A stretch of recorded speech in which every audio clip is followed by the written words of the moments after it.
You could be the most optimistic, happy person up here, but if you don't put in the work, and if you don't know what work to put in, it's not going to happen. Optimism is very close to delusion. However, I believe that optimism is the fuel to practicality, right? If you don't believe you're doing it for a reason or it's exciting, you're not going to want to put in the hours of the work. And so that's who I've always been. I've always been ambitious and happy. I was very fortunate. I had a tremendous mother who loved me very, very much, so I felt good. However, she did not create entitlement. When I lost or when I was doing bad, she told me. She didn't make a fake environment, which is a huge factor. And to be honest, my biggest concern about the last 20 years of parenting, too much fake environments, too much entitlement, which is why so many people struggle when they go into the real world, because the real world doesn't care. The real world is not your mama anymore. And so I think about those things.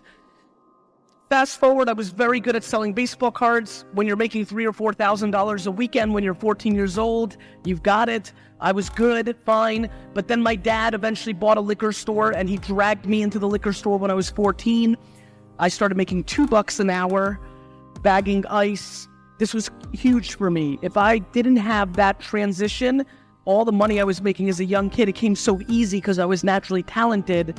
I think not having that struggle of losing all that because my dad forced me to work in the store and making $20 a day, that really helped me. And I learned a lot in that liquor store. Most of all, what I learned was to watch people. I will go to the airport, and on my flight, I will literally read most of the comments on Twitter, on Instagram, your DMs. I will read them, and I'll read them to understand, was there anything I said in this hour that stood out, that didn't hit, that did hit? I learned that watching people, and more importantly, understanding people, and most importantly, being empathetic to people, was the best way to build a real business, to build something meaningful. The biggest problem, I'll tell you right now, one of the biggest reasons most people in this room, if they decide to start an entrepreneurial venture, a side hustle, whether you try to sell something in your home on Facebook Marketplace, which, oh, by the way, I'm going to bring up later, my biggest belief that the quickest way for many people here to start is to sell stuff on Facebook Marketplace, but I'll talk about that later. Whether it's that, whether you're finally ready to start your podcast on Spotify, whether you're going to build your Instagram profile or meme page because you want brand dollars, whatever you're up to in this room, the reality is that if you have to put in so much work, but so much of what comes out of people's mouth or what they post, it's selfish, not selfless. It's what you want. You want them to buy it. You want them to like your post. You want them to follow you. The biggest reason I have the luxury of standing here today is from the wine business to the content I made on YouTube when it first came out, to everything I've done over the last 8 to 9 years in my books, in all my free content. I've always thought, how do I bring more value to you than I get in return? It's very simple. Karma, or doing the right thing, always works. The problem is most people are impatient. The reason most people are impatient, especially in cultures like mine, Eastern European, in cultures like here, there's too many people in here that are trying to get successful too fast because they want to prove it to their parents. And in that impatience is a very important point. My friends, the number one thing I fear, period, is that people live their lives based on other people's opinions. The number one thing that I have seen as I've gotten older that has been very obvious to me is that most of the people here today do many of the things they do because of 1 to 5 people's opinions in their lives, whether their parents, their spouse, their older sibling, their neighbor. Living your life predicated on the judgment of somebody else is the great weakness of the human being. No matter how I tell you how to leave 500 comments on Instagram posts, or what time to post your posts, or why you should start a Spotify podcast tomorrow, or how you actually list an item on Facebook Marketplace. No matter what I tell you, if you post the first day and the person that you're worried about has a bad opinion of it, it's already game over.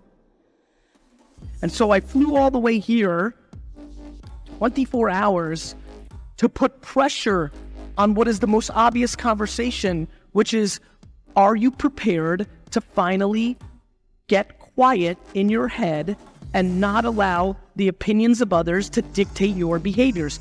Every person here knows what they want to do. If you're here today, there's something running through your mind that you want to do. There's no reason for you to be here today unless there's something running through your mind that you want to do.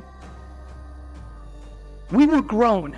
We were grown-ups already before the internet came. I was 18 years old. I'd lived my life, at least the childhood part of my life, without the internet. The biggest thing that excites me, especially in a mature internet market like here, WhatsApp and Facebook and Instagram and YouTube and Spotify, like, there's so much opportunity and you don't even have to leave your home. There was no building your life, after hours when I was growing up. When you had a job and you had to take care of something, you didn't then start another job because it was late. But now this allows it. The biggest thing that I want to get across in this little moment of this speech is everybody in here is taking this for granted. Your grandparents, your great-grandparents, your great-great-grandparents, they didn't have this. If you aren't succeeding or attacking your success with this in your hand, then what are you doing? Every single person here has the opportunity to create a profile and a presence online, whether it's yourself or your business or your idea, and the cost is zero. I love when people get mad when Facebook or Instagram's organic reach goes down. I keep reminding them it's free. Over the next year or two, Instagram's reach is going to go down because more ads are going to go in. So as you can imagine, I'm so passionate to get you to post 3 or 4 times a day, not once a day, yet everybody overthinks their posts so much because they're so scared not to get as many likes as they did last time. True. It's 100% true. The amount of people here who want to post something, but retake it 53 times, or change the filter, or things of that nature, or my favorite move, you post it, but in the first 83 seconds, you don't get enough likes, and you remove it. It's a fascinating thing for me to watch, because what it speaks to is, in my opinion, people being confused about the game. I view the game macro. I watch most people play micro. You're not in the business of getting likes on Instagram, yet you're pandering to the machine of that. You're in the business of creating awareness for whatever you want. You want people to know what you want them to know, whatever that may be. Business, raise money for a charity, sell something, become a personal brand, whatever it might be,